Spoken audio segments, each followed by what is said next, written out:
Hey y'all, welcome to another video for Ease Exotics. Today I'm going to be showing y'all step by step how to feed a ball python. Now for ball pythons you have two options to feed, which is mice or rats.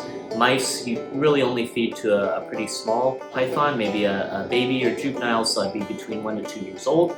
Once they get to the 2+ year mark, they're about a couple feet long, about the size that they'll start eating the bigger rats. So for mine, I will feed either a small or medium rat, usually a medium, although sometimes she doesn't like to eat very much, so if she's in a not eating much stage, probably a small. This is Blanco, by the way, the leopard gecko, just hanging out for this video here. Yeah, so for the ball pythons, rats, you have two options as well, which is either live or frozen. Some people are very big proponents of live feeders. However, in my opinion, I subscribe to the theory that live feeders are a little bit more dangerous. You know, the snake has to kill it. If it doesn't kill it quickly or properly, it can cause damage as it's, wiggling around as it's trying to swallow it. I've seen a monitor lizard eat a live rat before and seen it literally poking on the inside of its neck and stuff. So, live rodents are just not always going to be the best thing to do, although, like I said, I know a lot of people are big proponents of it because that's how it happens in the wild. The snakes are obviously adapted to kill live prey. For me, for my snake, I choose what I think is the safer method, which is frozen. So what I will do is go to the pet store. If you're in the El Paso, Las Cruces area, Cross City Exotics is a great place to get feeders from. They're very well cared for, very healthy. So went there yesterday, picked up a medium frozen rat. What I did with this rat is basically what you want to do with it is let it thaw overnight. So at least 24 to 48 hours, not really more than 48. You don't want to let the bacteria fester for very long, so really you kind of want to keep it to 24 hours. So this right here is going to be your frozen medium-sized rat. Like I said, local business, it's the way to go. Don't get your feeders from Petco PetSmart. Honestly, my ball python did not eat the Petco PetSmart ones I tried to give her.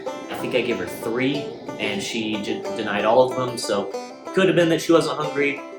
The main thing there is that one of the main ways they eat these is based off of smell. The rodents have a very distinct smell on them, and since the ones at Petco PetSmart are prepackaged, they're very wet on the inside because they kind of have to, preserve the rat so it can stay on the shelf at Petco for however long it takes to ship it, and then however long it's there in the back, and then they move it to the front, and then it's there forever until someone buys it. So the smell is just not on it by the time it gets to your actual animal. They also don't look very good.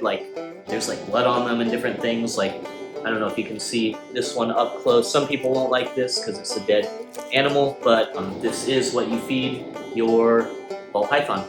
And this is a very healthy animal. Like I said, Cross City Exotics, very well taken care of. You can tell it's got some weight to it. This animal had a good life before being frozen so that it could be fed. So by thaw, I obviously mean in the refrigerator. You don't want this to be sitting out on the counter overnight. That will cause bacteria to fester. So thaw it slowly over 24 hours in the refrigerator, and then as you can kind of see, it's not when you get these, it's like a block of ice pretty much. This is ready to be eaten. This is completely digestible for the snake. So the next thing that you're going to need for your snake to eat is a small bucket. This, I think, is an old yogurt container and some tongs. They can be plastic, they can be metal. I prefer metal. I think it's easier to clean. These are literally $1 or $2 at Walmart, I'm pretty sure. So this setup here is a few dollars, and I've used this for 6 months now. No issues whatsoever, easy to clean.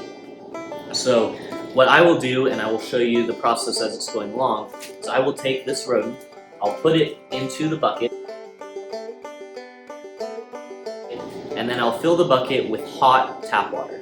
Not warm, hot. Basically what I do is I turn the dial to as hot as it can possibly be, and then I just pour it in until it's full. I will let this sit for 15 to 20 minutes, dipping my finger in to check. Obviously, if it's really, really hot, 10-15 minutes, probably 15. If it's kind of more warm-ish water, maybe 20 to 25. Other than smell, the other way that the snakes eat is by seeing the body heat of the animal. Now obviously this animal is dead, it's not giving off any body heat. So the point of putting it in the bucket with the water, it's already thawed. It doesn't need to be thawed anymore. What it needs to happen is it needs to be hot so that when the snake sees it dangling in front of it, it says, oh, that looks hot, that looks alive, that looks yummy, I want to eat. So as you can see here, I've now put the rat into the bucket. What I do is I kind of use the tongs to clamp it down there because in the bag it floats a little bit, so you might have to put some kind of weight on top of it to make sure that it doesn't float. You want it to be completely submerged. The next thing I do is what I call the finger test. Basically, I put my finger in, and if the water is slightly uncomfortable for my finger to rest in, that means it's hot enough. Now, obviously, over 15 or 20 minutes, the temperature is going to cool off significantly. That's why you started off uncomfortably hot. The thing that you do at the very end right before you feed is feel the rat through the bag and make sure that it's not too hot. If you feel the rat through the bag and it's uncomfortable to touch, you do not want to feed that because obviously your snake is going to have to swallow it. So uncomfortable water at the very first, and then after 15 minutes it should have cooled off to where it is hot enough that the snake will see it with its heat sensing, but not hot enough that it will burn it going down its throat.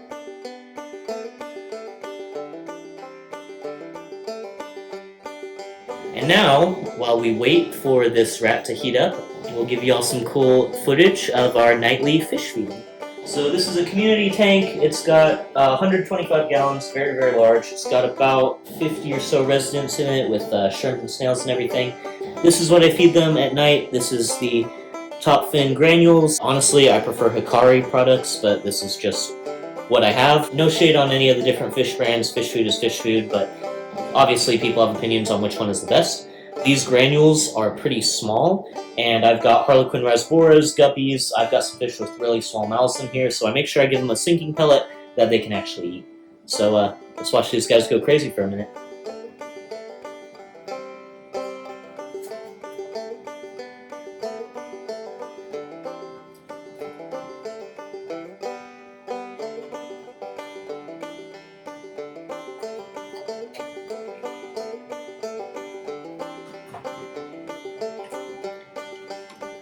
Another thing I'm going to be feeding them tonight are these algae wafers. Like I said, Hikari, excellent products. I'm not sponsored at all. I tend to like anything that comes in a bag. It's usually pretty reliable. So I give at least one algae wafer a night.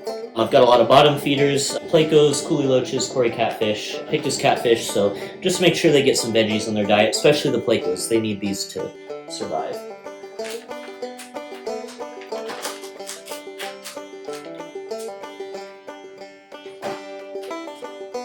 And the last product, this is going to be your API bottom feeder sinking pellets. Like I said, I have a bunch of bottom dwellers in here. The ones I'm mostly concerned about are the coolie loaches and the pictus catfish. They like to come out at night since they're nocturnal. So basically, when I feed them these bottom feeder pellets, they're pretty large. They take a little while to get soft enough for the fish to eat. So these will not be disturbed as much by the diurnal top feeding fish. So once night comes, the pellets are still there for the catfish to eat. This is how I make sure that they get to eat in a tank that's as busy as this.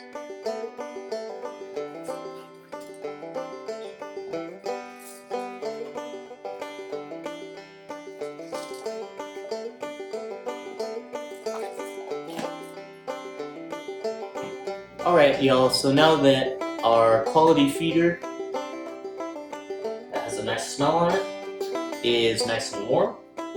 Like I said, remember, dip test, water is cooler than it was about 15-20 minutes ago. This is about 17 minutes, so right in the sweet spot there. Now we're going to take the rodent out, feel it, right? It's warm, good sign. You want to make sure that it's warm, but it's not hot, so it's not going to burn the snake as it eats it. So hopefully you'll get to see a good shot of her head peeking out here. She does love feeding time. Happens once a week for her. She's about a 3-year-old, 2.5-year-old ball python, female ball python. Females get a little bigger than the males, so a little bigger appetite. Woo! Yeah, it stinks. See, if the human can smell it, then that's a good sign that they can see. I don't know if you can see, her head is already poking out. She knows She knows what's going on. She knows what time it is. So I grab the tail with these tongs. Honestly, she'll probably come all the way out if I just hold it up here. I don't know. You should be able to see that on video. She's slowly poking her head out. She's got that S curve in her neck, right? She's ready to strike, but she doesn't know yet if she wants to. She's investigating. Oh yeah, definitely feeding mode. It's important to remember, when they're in a feeding mode like this, you do not want to put your hands anywhere near them, because they will think that it is food, or they might. Depends on how aggressive they are, depends on how smart they are. Really, they're a wild animal, and they're hungry. So they're gonna bite at what they think is a potential meal for them. So I'm a little bit out, so I'll go a little closer here. She's flicking it with her tongue, right? Trying to smell, okay, what is this? Is it food? Is it not? Her heat pits will sense the body heat, or not body heat because it's dead, but the heat coming off of the rat here. She's a little bit blind right now because she is about to shed, so it might take a second longer than it normally does. Normally she would jump on this in about 5 seconds. Right now she's kind of, like I said, a little blind because of the shedding. It's covering her eyes, so she's got to make sure, okay, what is this? Is this food? Is this a good meal that I can take right here? Sometimes you can move it a little bit. They like that. Some snakes, oh. So see, that's what it took for me right there, was moving it back and forth a little bit, because obviously you want to simulate a live animal. Some snakes don't like that. Honestly, her, sometimes if you will dangle it back and forth, she gets a little scared. She can be nervous sometimes or grumpy sometimes, so she doesn't like you just dangling things in front of her mouth. So it's really up to the personal, individual personality of your snake. Do they want it to be dangled a little bit? Do they want it to be just held still? You know, can you hold it far away and they'll come out and get it? Do you put it right in front of their face? And really, if it's not like right in front of their face, they're not going to go for it. It's all up to your individual snake. You just got to learn their personality and how they like to eat. Do they like to eat in their hide, outside their hide? For her, she likes to be in her hide unless it's night, unless all the lights are out. That's when she likes to come roam around. So I'm usually feeding her at about 9 at night, which is like either she's just woken up or she's just about to wake up, because this is like when I go to sleep. So as I'm going to sleep, she's waking up. I'm sure if I fed her at midnight, she would eat fully outside of her hides, but because she's just waking up, she's usually inside her hide. So that's how she eats, is she likes to grab it and then pull it inside the hide, eat the entire thing, and then I've come back out to watch her before, see how she digests it, and after 30 minutes or an hour or so, she'll usually come out and stretch out her body. So that's something that they will do. You want to make sure when you feed your snake, do not hold them, if they're a handling snake, do not hold them. Some people say 24, some people say 48. I would say don't hold them for 72 hours after eating, because if a snake gets scared while it has food that's going down, being digested, it could regurgitate it. That is deadly for snakes. It can kill them. So you really want to make sure you're not touching, handling, moving them right after they eat. Some people say a day, I say 3 days, just to be safe. You should give your snake a break anyway. It shouldn't be handled 7 days out of the week, so having 3 days blocked off, you know, gives you 4 days to handle it. Like, that's plenty. The snake really just wants to be left alone. They're more solitary creatures anyway, so, you know, it doesn't bother them to have 3 days out of the week that you're not touching them.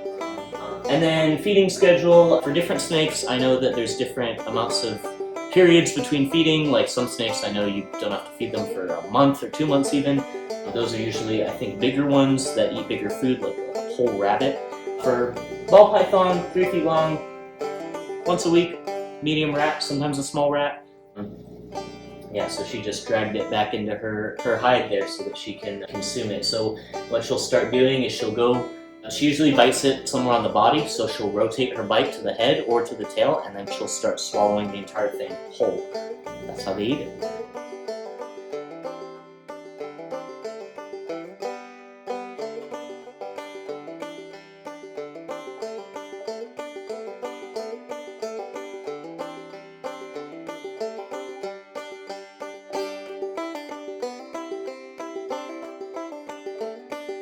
Don't forget to like, subscribe, comment, share, turn on notification bell so you don't miss any of my videos. Please comment down below what kind of video would you like to see from me next.